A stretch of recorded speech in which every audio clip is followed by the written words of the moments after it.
Kristo sa gabi po ito.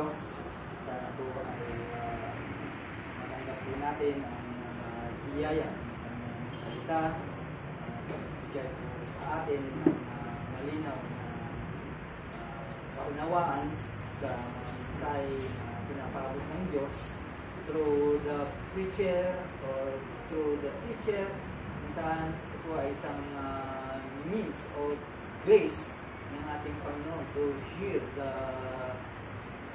Word of God. Kaya salamat sapagkat hindi lamang po tayo nandito para bigay ng papuri sa Diyos, kundi makinig ng kanyang salita. At yan po yung ginagawa po natin sa gabi po ito. Right, again, salamat sa Diyos because nasa bagong pagtaak natin sa paghiyakap sa bagay na mas malalim. And we are happy for that dahil ang mga ibang churches ay ayaw po nila. Kaya may iwan po sila. Salamat sa pagka those Christian seeking truth, big truth, ay binubuksan ng Diyos ang kultura. Salamat, kapatid. Pagka providentially ay ang Diyos ang bumukas po. Right? So, ang ating magiging topic tonight ay the hiding place. Ito ay kailangan po ng isang Kristiyano. This hiding place po natin, talaga itong simbahan. Kaya nga dito tayo nagpupunta dahil gusto natin magtago sa mga dikta ng sanlibutan, dikta ng ating puso. Kaya at least dito ay napapawi yung mga dikta na yan once we have heard the Word of God. Kaya it's a safe place kung saan ay nandito po tayo sa hiding place. Again, basahin po natin ang ating text in 1 Kings chapter 17 verse 2 hanggang verse 6. Okay? Sabi po dito in verse 2, the word of the Lord came to him. Verse 3, depart from here and turn eastward and hide yourself by the brook Cherith, which is east of the Jordan, verse 4, you shall drink from the brook, and I have commanded the ravens to feed you there. So he went and did according to the word of the Lord. He went and lived by the brook Cherith, that is east of the Jordan.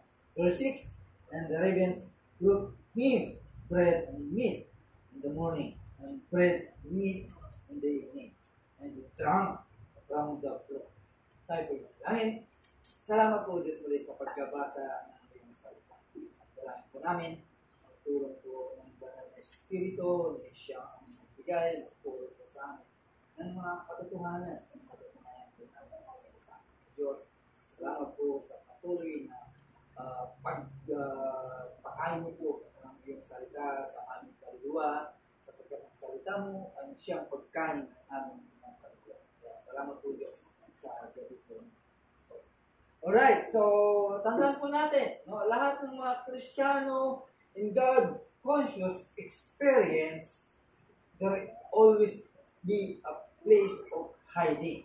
Sa lahat ng mga nakaranas, tandaan po natin na merong lugar kung saan ay makakapagtago po tayo like Elijah.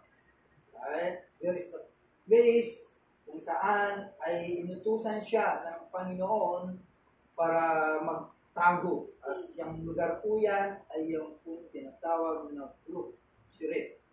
So, ibig lang sabihin, there is a retreat. Merong kapahingaan ng isang kanyang propeta o priest.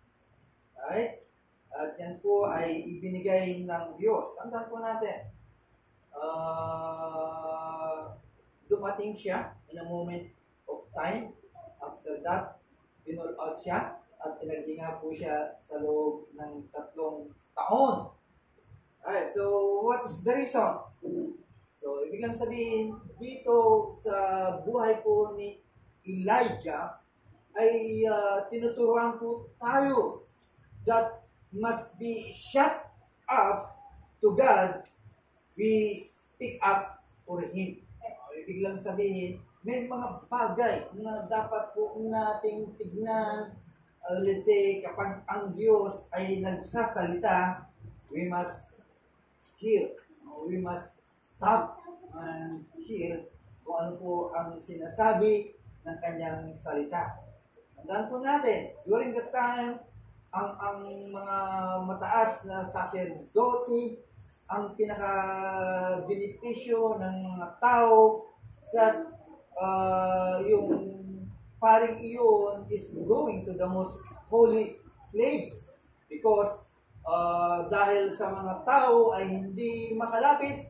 So it means kailangan ng isang lingkod ng Diyos na tinalaga para sa kanila, para sa atin. Kasi sa ating kapanahunan, there is elders, whatever we call him, or pastor, kung saan siya ang tinalaga ng Diyos, or even the elders, brothers, na ginagamit ng Diyos para tayo po ay ilapit at mabigyan ng mga bagay na gustong iparating ng Diyos po sa atin. That's what will happen, what happened sa kanilang kapanahunan. So, dito, makikita po natin na hindi po pwede na ang isang minister or sa isang ministry at magiging successful po ito without any private. Kung wala po siyang private o special na pakipag-usap sa Diyos or even a private chamber. Kapag wala po yun, hindi ka makakapag-kilo o di ka makakilo sa sarili mo dahil hindi mo pinakausap ng Diyos in private. Diba? Kapag wala yun at kulang sa buhay ng isang Kristiyano, ay mahirapan po tayo. Right? So, tanda po natin, sometimes we are reluctant. Nakakalimutan po natin yung sarili natin that we need to get in the closet. Minsan, hindi natin binibigyan ng value yung mga bagay nyo. Yung bang makikipag-usap ka sa Panginoon nang kayo lamang, kayo dalawa lamang. So, ibig lang sabihin, we need to talk God heart to heart. Right? Ibig lang sabihin, we want to spend say minutes or hours before the Lord. Diba? Kaya pinol out si Elijah. Sandali lang yung kanyang ministry, tapos pinol out. Okay? Tandaan po natin, mga kapatid, ang banal na espiritu ang siyang naglalapit right, sa atin to this God's consciousness. Right? Habang tinitignan po natin yung lugar kung saan si Elijah ay tinago ng Diyos. Right? Tandaan po natin yung ating outline. Pag sinabi natin hiding place, there is safety. Safety. Ibig sabihin, safe ka kapag nasa tagong lugar. Di ba? Wala namang napapahama. Mayroon bang napahama na Kristiyano kapag nakikipag-one-on-one sa Diyos, nasa kanyang hiding place to talk to God? Wala din. Kahit sa galaw ng mundo, kapag ikaw ay nagtago sa isang lugar kung saan ay tago, ay hindi ka mapapahama. So, ito ay magtuturo po sa atin through scripture, no? Nakita na po natin, even in Noah, di ba? Sinara ng Diyos. He shut the door. Okay? Nandun ang kanyang pamilya o yung kanyang membro ng pamilya. So, ibig sabihin, be preserved. Right? Naligtas sila at na-preserve sila during the flood. So, ganun din po si Moses, kung saan ay inilagay po siya sa isang tagong lugar. Doon nga siya dinala sa disyerto. Imagine, doon siya dinala sa disyerto si Moses. Tinitikahan po siya sa kanyang mga selas, sa kanyang mga kaaway, sa kanyang mga intruder. Diba? Dinala siya sa disyerto para hindi siya mapahamak. And hindi lamang po yun. Sila, si pangalan nito, yung Lions din. Sila, yung dalawa po yun, sila Daniel. Dinala din siya doon. Imagine, yung ganung pagkakataon, yung pala kaligtasan para sa kanila. Right? And dito, si Elijah down the brook, ay makikita po natin si Elijah is living in the fortress of divine safety. Tayo, alam natin na nasa lugar po tayo ng kanyang pakpak ng pag-iingat ng ating Diyos. Kaya yan po dapat ang tunguhin po natin. Of course, nandito tayo ngayon sa loob ng simbahan and we are under protect ng Diyos. Kapag nandito ka sa loob ng simbahan, nasa mag-iingat ka. So, dito makikita po natin that Elijah, habang nandun po siya sa lugar na pinagtaguan sa kanya, ay nasa kanya ang pag-iingat from the rulers of the people. Alam niyo ba na si Elijah ay siya sa mga tao kung saan ay inahanting po siya. Sino ba yung mahanting sa kanya? Si Ahab at saka si Jezebel. Di ba? Si Jezebel, very known sa ating mind, yung pangalang Jezebel. Right? Kapag yun ang na-entertain mo o na-encounter mo, magtago ka na. wala siyang sasantuin. Kristiyano ka man o hindi, talagang may pagkakalagyan ka. Pero dito, si Elijah, hindi na siya nakita. Kahit ano ang ginawa nila, ay wala siya. Nag-search sila ng ibang lugar, tinignan nila kung saan makikita si Elijah. Ginawa po nila ang lahat.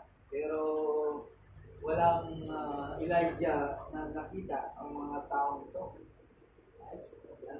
Sometimes, pinagsabihan siya na ikaw ay pinaghahanap.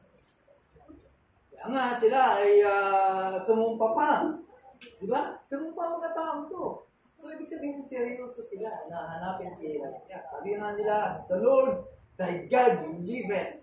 So, there is no nation or kingdom whither my Lord hath sent to seek thee. Okay? Wala. Hindi nila nakita si Elijah. Kaya nagkaroon pa ng oath-taking na siya ay hanapin. So, bakit hindi nila nakita si Elijah?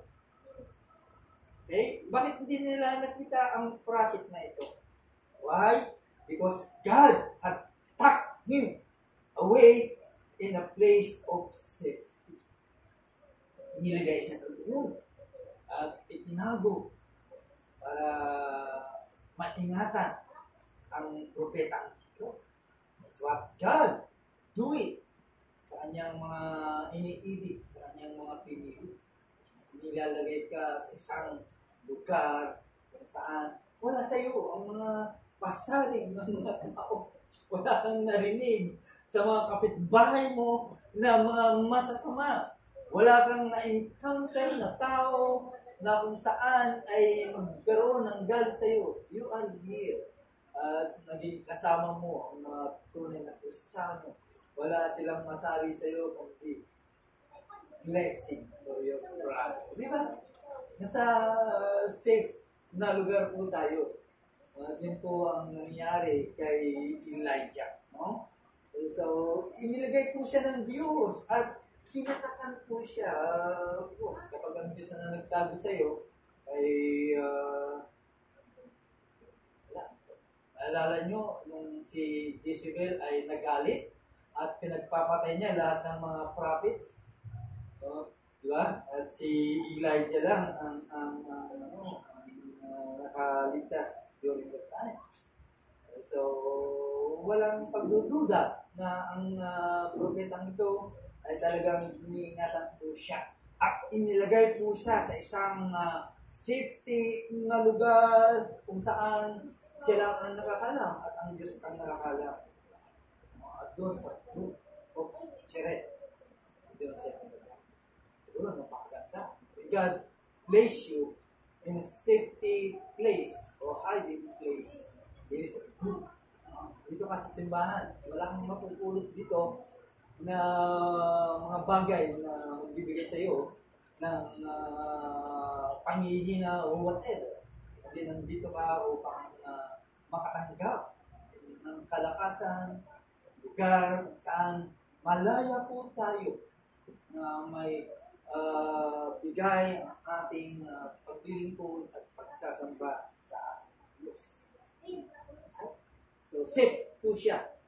So, hindi lamang po yun. Elijah was safe from the retaliation of the people. Kasi nagalit na sila. Dahil si Elijah ay tinuturing na siya ay dahil sa kanilang bayan, siya yung pasimuno. Right? So, even the farmers, pinaghahanap na talaga siya. Right? So, sometimes, ganun talaga kapag naging wanted ka, talagang hahanapin ka. So, it means, hindi naman nag-blame o hindi naman nagsisi si Elijah or something na pinagsisiyan niya yung mga kaganapan sa kanya. Okay? So, sabi nga sa kanya ni Ahab, ikaw ba ang nagbigay ng trouble ng bansang Israel? Diba? Kaya sigurado na gano'n ang nararamdaman ng tao, kaya siya pinipinpon. So, it means si Elijah ang kadahilanan ng kaguluhan sa kanilang kinalalagyan, sa kanilang mga bansa. Pero no one can harm him. Walang pwedeng gumalaw sa kanya because he was in the hiding place. Tinago po siya ng Diyos. Right? Kaya sometimes Christians, they are worried about their enemies, about their foes. Diba? Kung yun ang titignan natin, hindi ka makakalabas. Diba? Matatakot ka. Of course, tao lang naman. Of course, meron kang takot din. Pero kung titignan po natin, ay it is impossible to serve the Lord. It's also impossible to go to church kung meron kang ganong kadahilanan. Right?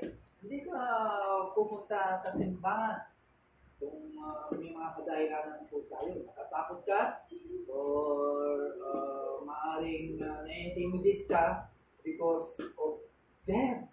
Pero ganun pa man, iningatan po siya ng Panginoon. No? Ibig sabihin, huwag kang matakot because you are dwelling. No? Ikaw ay nakatira at nananahan in the shadow of the Almighty. Diba? Ganun po tayo mga Christian. Sometimes, talagang hindi po natin iniintindi. Kahit nasabingit tayo ng kapahamakan, ay ini-ignore natin because we believe that God, okay, ay pinapreserve tayo o nililigtas po tayo whatever na gawin ng tao o kaaway para mapigilan po tayo. Di ba? Sometimes we deny God. Kahit sabihin ng mga magulang natin, huwag ka nang magsimba. Hindi natin sinusunod. Because we know and we sure that alam po natin na ang Diyos ang magpapakawala sa atin in the name of the Lord. Diba? Do you believe that? Do you believe as a Christian? Iingatan po tayo. But sometimes God allows it. No? Para meron din tayong matututunan. So, ibig sabihin, we have a fortress. Meron po tayong malaking pinagtataguan. Meron tayong fortress kung saan ay walang pwede gumalaw o mag-intimidate po sa atin. No? Kung saan ito yung lugar kung saan ay makakapagpahinga ka ng tahimik. Right? Ano yun? Malapit ka sa Diyos. Nakikita mo, naririnig mo ang tibok ng puso ng Diyos. Diba? Subukan mo na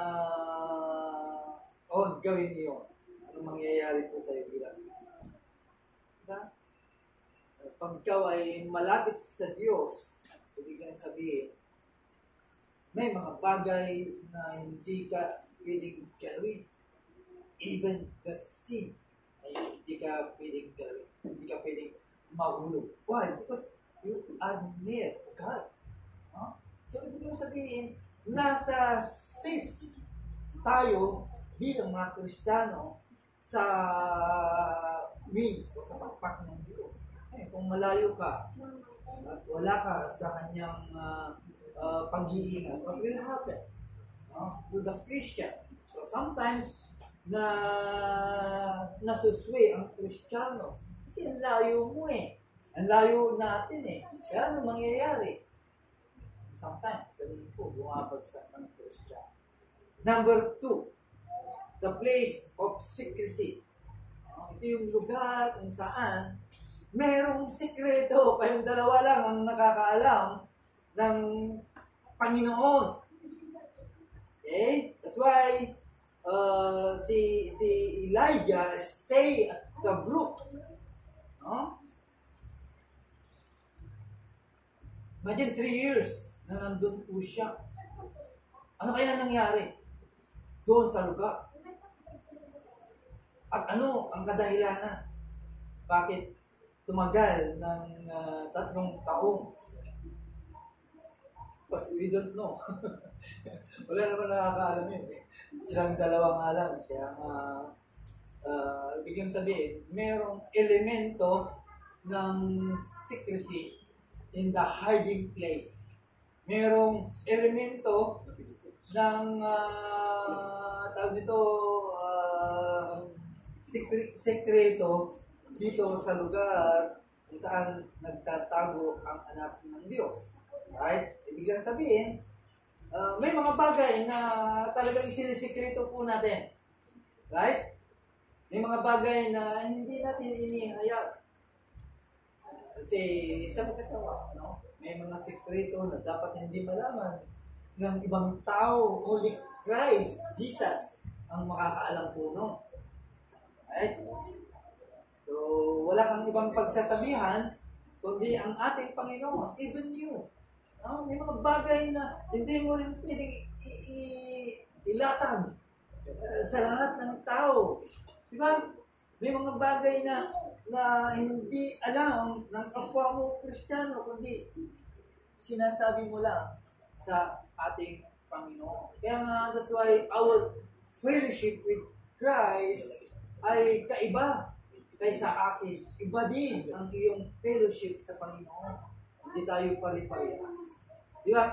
Iba-iba ang ating klase ng pagkikipagniig sa ating Panginoon.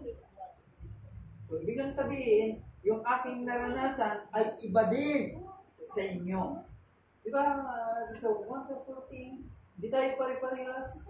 Ang bilin ng Panginoon po sa atin. Hindi na natin sinusundan yung mga format para lang makuha natin ang presensya ng Panginoon. Ibig sabihin, this is a heart-to-heart matter. Dating sa Panginoon. Right? So, anong sabi ng kanta na pinakanta po natin? In the Garden.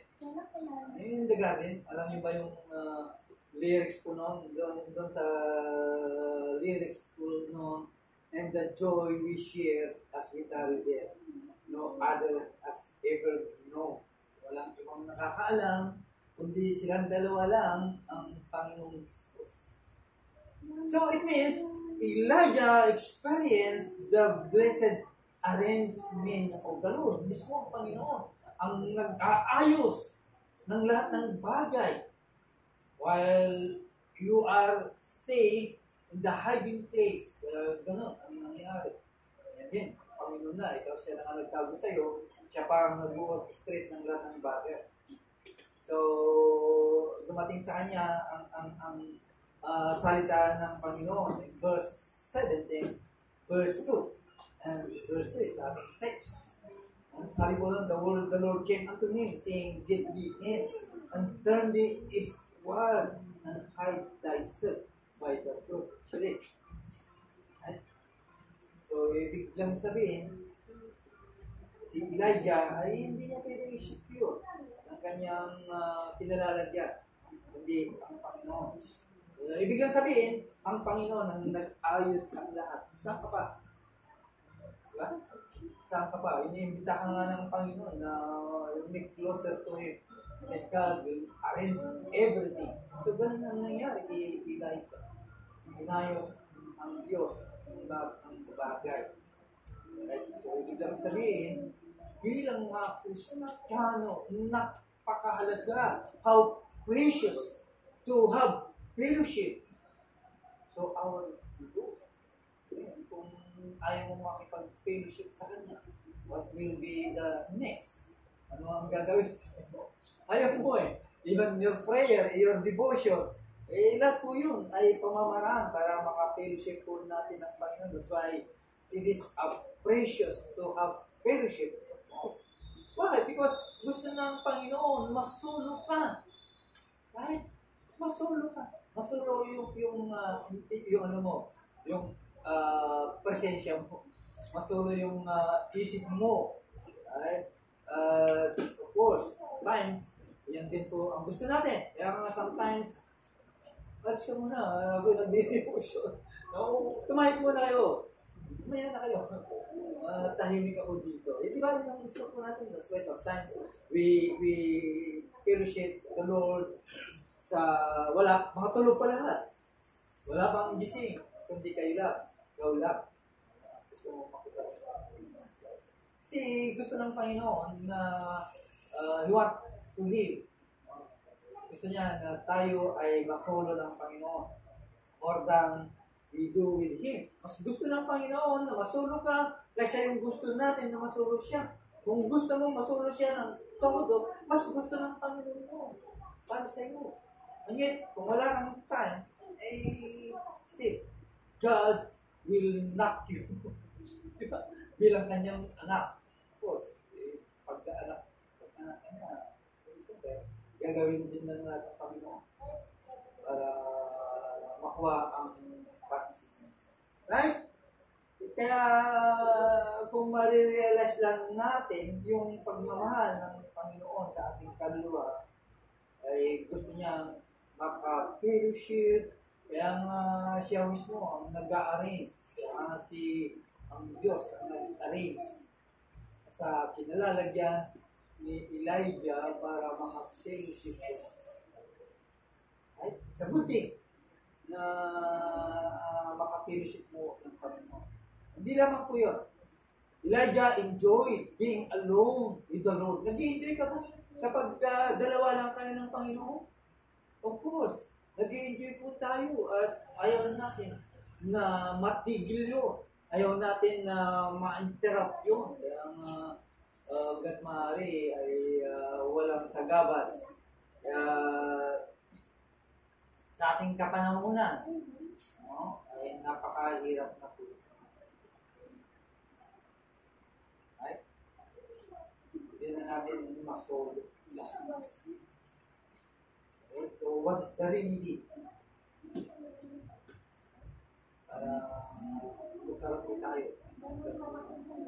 Pero sasabihin, Steve, sabihin ng Panginoon sa'yo, be still. Be still. No, that I am God.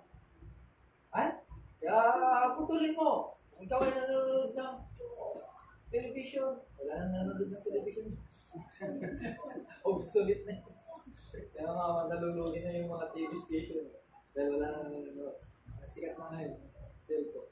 Kung ikaw ay nanonood sa cellphone, bitawan mo. Okay? Kung yan ang sagabal, pigilin mo. You must wake up earlier.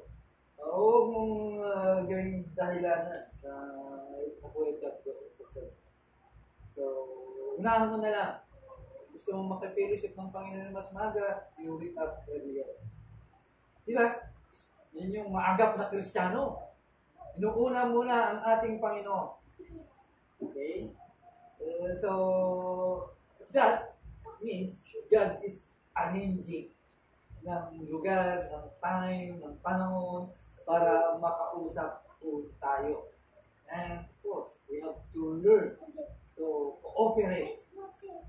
Kailangan makipag-cooperate kayo. Diba? Sa ating Panginoon, baka mamaya tinatawag ka na o panahon na para ikaw mag-devotion. Diba? Or something meron kang ginagawa. Diba? Yan po yung minsan na makakaligtaan po natin. Diba? Kaya tingnan po natin, mga kapatid. Sometimes naman, ay isipin po natin, take time to be busy sa ating Panginoon. Take time to be holy in front ng ating Panginoon. Sometimes, we listen as the Lord speak. Di ba? And sometimes, in-ignore natin po yun. Yan, tandaan po natin. Abide always. And, of course, feed your soul. Ini pagka-Christian, wala lang. Ano ang nangyayari sa Christian? Nakakalungkot. Christian, pero ini means of graces wala sa iyo. Hindi mo man lang nakapractice. Hindi mo man lang hinahanap na kailangan mo yun. Ano mangyayari sa iyo? Hindi kaya mo?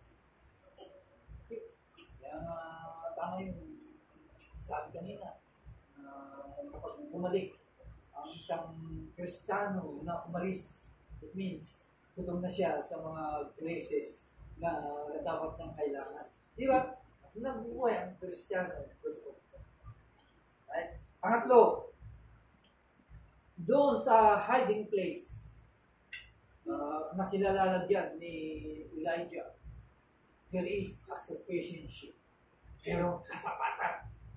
Right? Hindi lang sa material. Kasi sometimes, kapag sapat na tayo sa spiritual na bagay, sometimes hindi na natin kailangan ng mga material eh. Dahil sometimes, nagiging sagabal po yun. Diba? But again, doon sa lugar na saan dinala si Elijah, ay merong sufficiency po doon. Imagine, 3 years na nandun po siya sa refuge camp.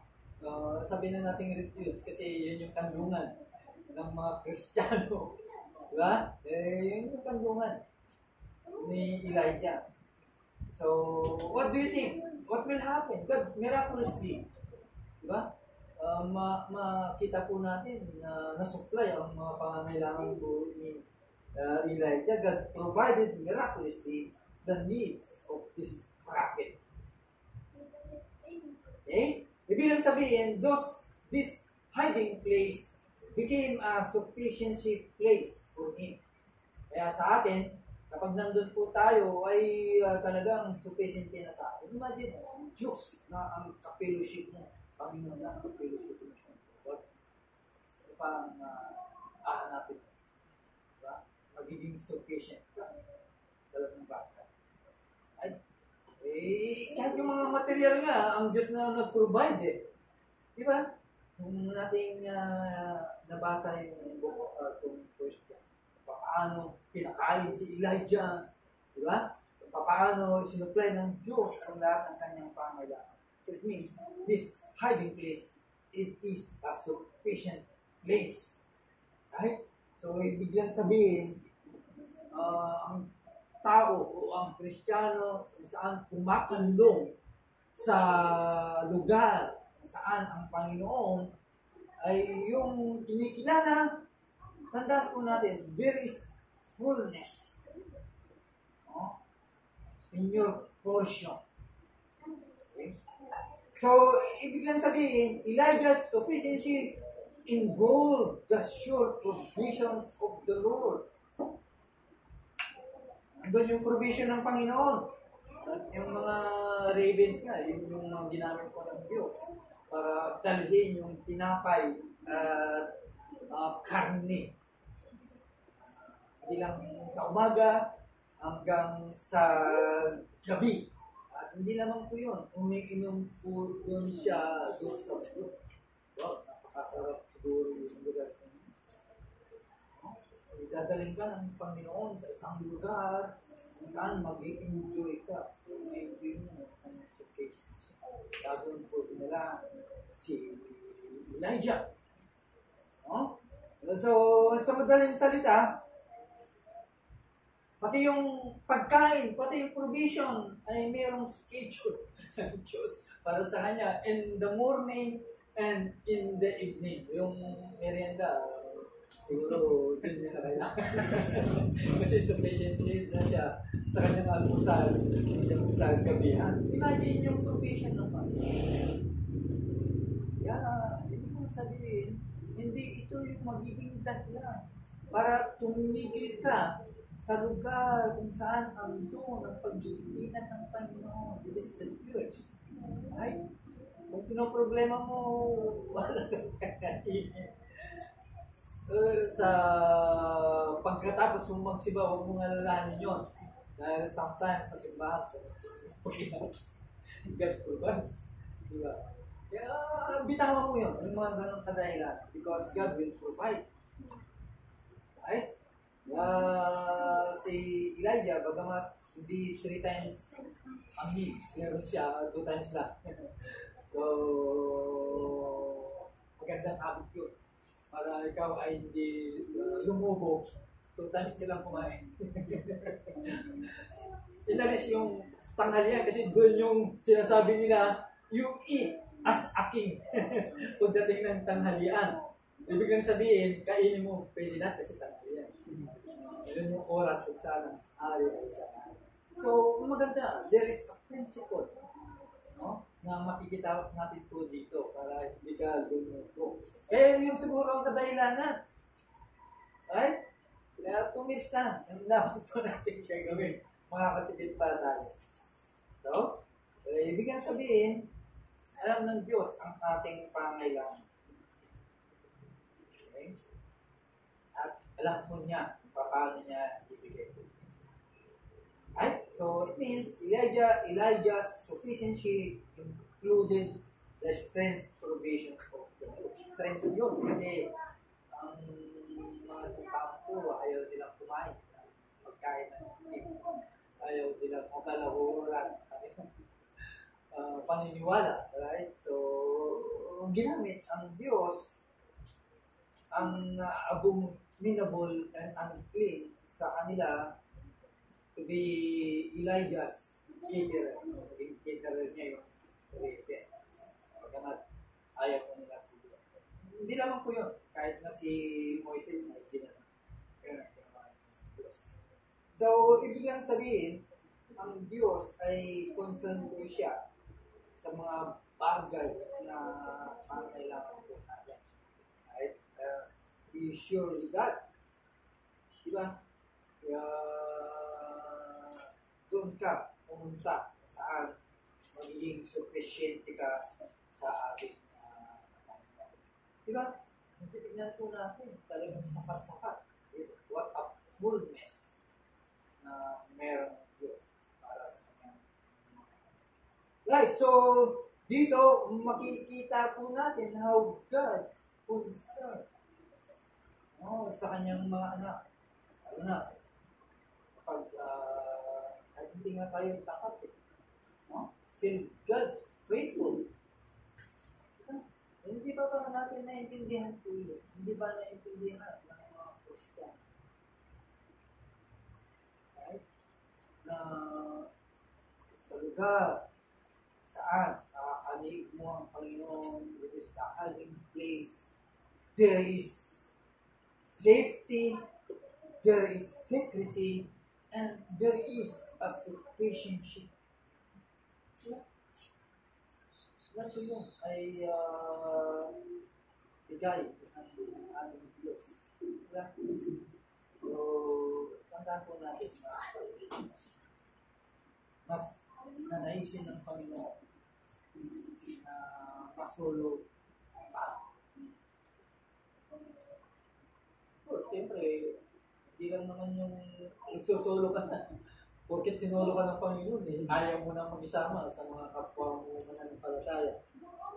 Sa kapwa mo kapatid. Diba? Hindi naman po pwede yun.